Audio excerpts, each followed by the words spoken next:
Good morning, dear student. Today we will study about naming words.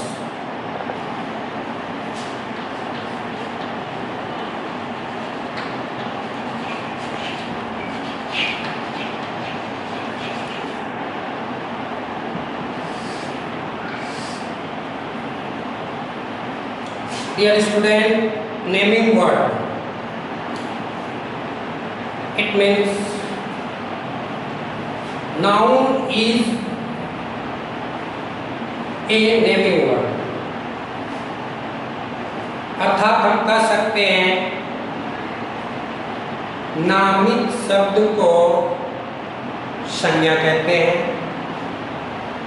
Naming word जितने नाम वाले शब्द हैं, चाहे वह किसी व्यक्ति का नाम हो, चाहे वह एनिमल्स का नाम हो, चाहे वह कोई प्लेस का नाम हो, चाहे वह किसी वस्तु का नाम हो, तो हम कह सकते हैं कि नेमिंग वर्ड होता क्या है। तो नेमिंग वर्ड को ही नाउन के रूप में हम लोग पढ़ते हैं, जो आगे क्लास में फिर पढ़ेंगे। क्लास 1 में नेमिंग वर्ड दिया है तो नाम वाला शब्द, तो नाम वाला शब्द बहुत सारा है। कुछ हम लोग एग्जाम्पल के रूप में देखते हैं कि इसमें क्या क्या होता है। पर्सन होगा, प्लेस होगा, एनिमल्स, थिंग्स होगा, see on board.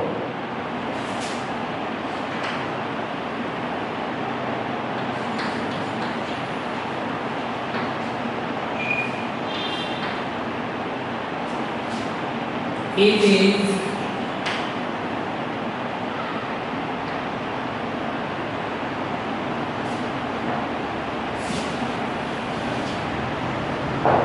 we can say that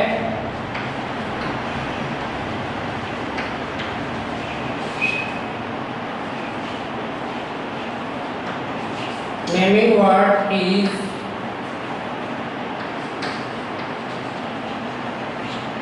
known as noun।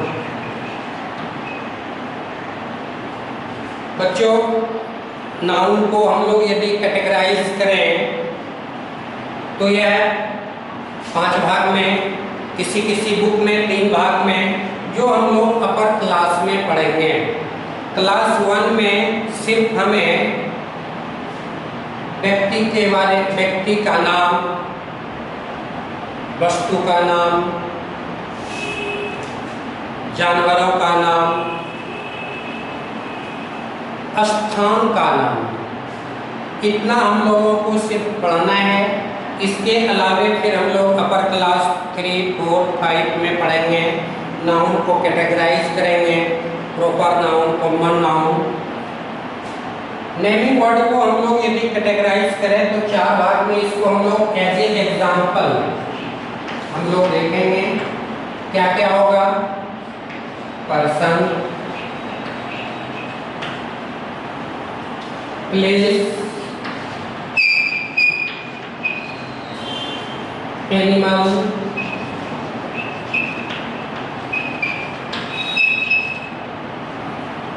Things.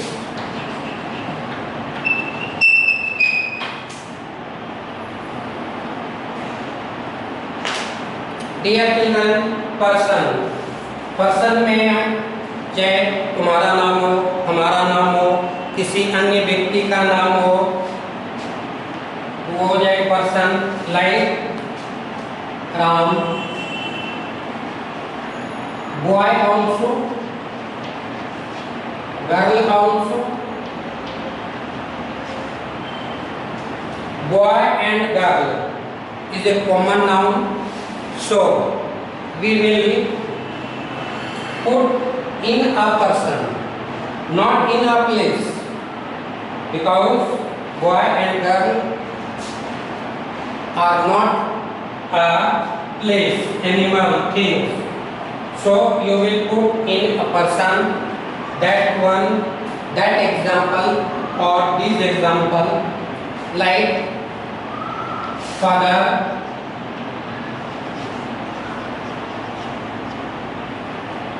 in place we can write Kahalgaon,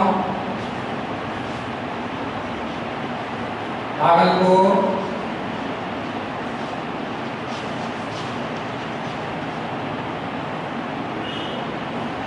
Patna, Delhi.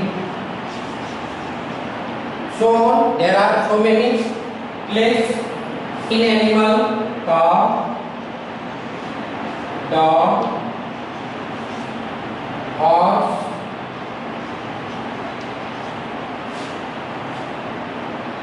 lion.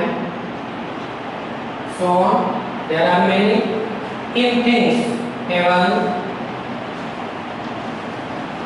chair, pen, book, etc.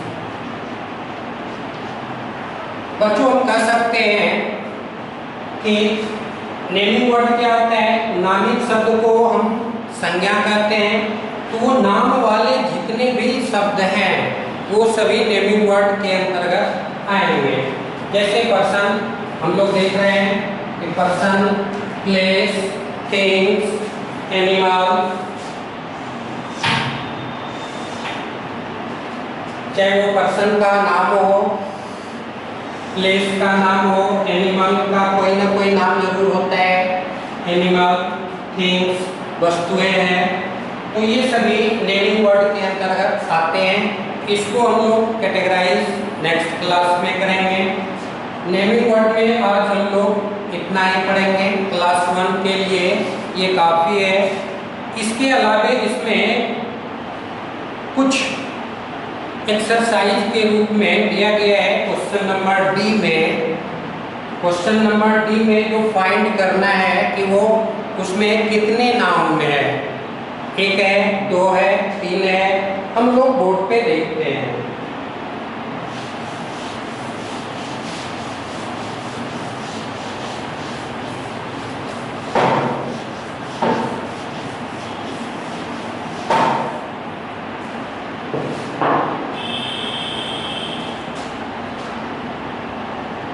Suppose I have written here, this is a girl.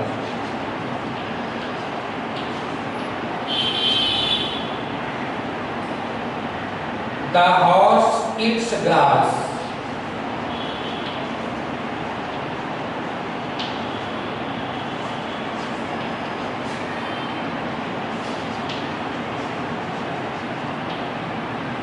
बच्चों हम 2 sentence में हम लिखे हैं board पे, इसमें find करना है कि कौन सा नेमिंग वर्ड इस दोनों के में है।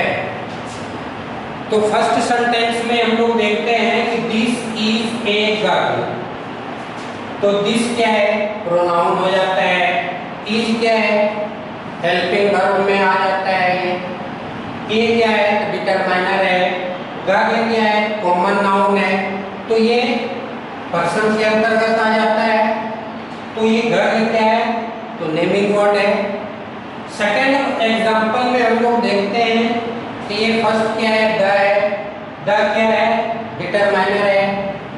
हॉर्स एनिमल्स नेम है, इसलिए ये नेमिंग वर्ड कहलाएगा। फिर है इट्स। इट्स जो है ये मेन वर्ब के अंतर्गत आता है। अपर क्लास में हम लोग इसके बारे में तुम लोग पढ़ोगे। फिर ग्रास है। ग्रास जो है वो है नेमिंग वर्ड।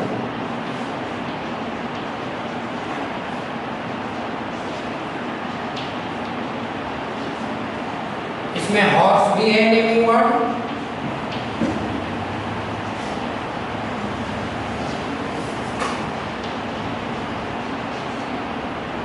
गर्ल भी है नेमिंग वर्ड।